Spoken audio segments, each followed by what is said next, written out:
But నీ మనసులో ఏముందో తెలుసుకోలేకపోతే ఖచ్చితంగా బాధ కలిగి తీరుతుంది. సో అందుకే నిన్ను నువ్వు దిద్దుకో అంటుంది ఈ స్టోయిసిజం. ఇలా నిన్ను నువ్వు దిద్దుకోవడానికి స్టోయిసిజం చెప్పే మొదటి మాట, నిన్ను నువ్వు గౌరవించుకో.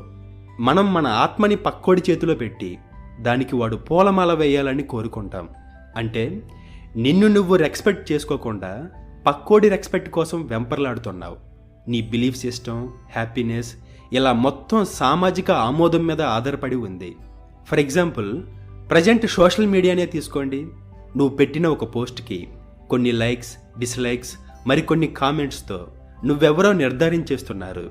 ఆ నిర్ధారణే నిజమనుకొని నువ్వు కూడా గుడ్డిగా బ్రతికేస్తున్నావు. కానీ ఇక్కడ మనిషి మర్చిపోయిన ప్రైమరీ థింగ్ ఏంటంటే, నీ జీవితానికి నువ్వే అధికారివి, పక్కోడు ఏమాత్రం కాదు. సో ఈ విషయం నువ్వు ఎప్పుడైతే మర్చిపోయి పక్కోడి చేతిలో నీ లైఫ్ పెట్టావో ఆ క్షణమే నీకు నువ్వు హాని చేసుకుంటూ